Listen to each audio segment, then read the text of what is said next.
जय राम गदाऊ। जय राम जय राम जय राम। मैं तुम्हार बांधा टोला में आए हाँ। अच्छा हाँ कि सुने रहे भाई के यहाँ बहुत बड़े बड़े रचनाकार है इसी के। हाँ तो मैं छत्तीसगढ़ी मनोरंजन चैनल से आया हूँ। अच्छा हाँ तब तुम्हारे गांव में आए बताइस के भजनहा कर जागा ऐसे ही के। तब भजनहा आपे मनोगा। हाँ रे भाई मैं तो होगा यही आए भजनहा गा। हमारे गांव के भजन है यही है ऐसे ना। हाँ तो दाऊ जी मैं एखर खातिर आ हूँ कि आप मतलब बहुत ज्ञान गोदड़ी के बारे में मालूम है कही के। हाँ वेद पुराण पढ़े कही के। हाँ तो आजकल ये कलयुग के जमाना में कलयुग के चारों ओर तो छाए है। हाँ हाँ है नहीं। हाँ तो ये कलयुग लग देखते हुए कुछ बनाए हंस गया गाना वाना। मती अनुसार बना है बाबू। हाँ हाँ हाँ तो सुना दे कहूँ कवे तो सुना दे। अब ले सुनार भाई हमर तो कामे उतके ना भाई सुनाना लोगन ला। हाँ बदल गया जमाना संगी बदल गया जमाना कल युग आगे रे संगवारी हो। बदल गया जमाना कल युग आगे रे संगवारी हो। बदल गया जमाना बदल गया जमाना रे संगी बदल गया जमाना कल युग आगे रे संगवारी हो। बदल गया जमाना कल युग आगे रे संगवारी हो। बदल गया जमाना बेटा बैठे कुर्सी में तो बाप ला नगर जोताना। बेटा बैठे कुर्सी में तो बाप ला नगर जोताना। अरे सास राना थे हाड़ी भैया तो बहु फटकाए गाना।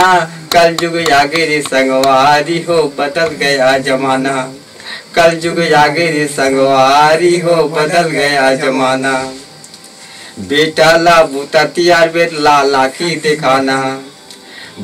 बेटा ला बूता तियार बेट लाल आखी दिखाना।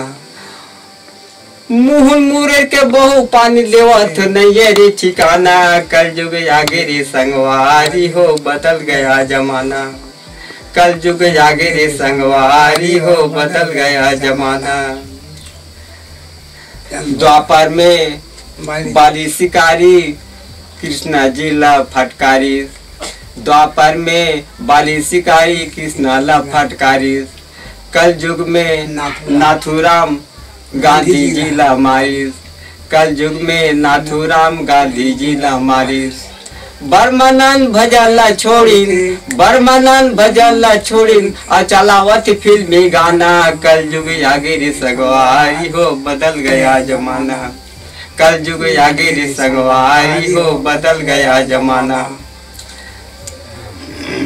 सोच मांगला छोड़ कर भाई टेढ़गा मांगला कोरी कोरा थे। सोच मांगला छोड़ कर भाई टेढ़गा मांगला कोरा थे। स्नो पाउडर मुँह लगा के गलिम दांत निपोरा थे। स्नो पाउडर मुँह लगा के गलिम दांत निपोरा थे। छोटे कट के पोल खर पहिरी लंबा करीन बाही। छोटे कट के पोल खर पहिरी लंबा करीन बाही।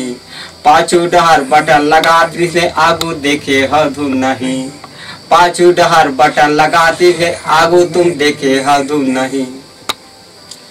आलो जलो पुस्तक नहीं पढ़े फगनु राम अब पढ़ते वेद पुराना।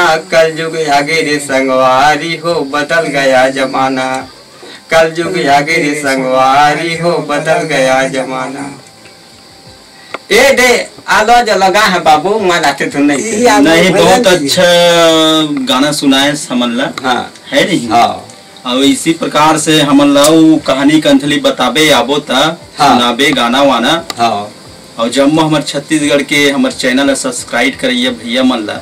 हमार छत्तीसगढ़ी मनोरंजन चैनल से हार्दिक बधाई है। और ऐसने अपन सब्सक्राइब करते रहो और एक से ज्ञान गोदड़ी कहानी कंथली कविता गाना के माध्यम से वीडियो आप मतलब देखे मिली सुने मिली। धन्यवाद।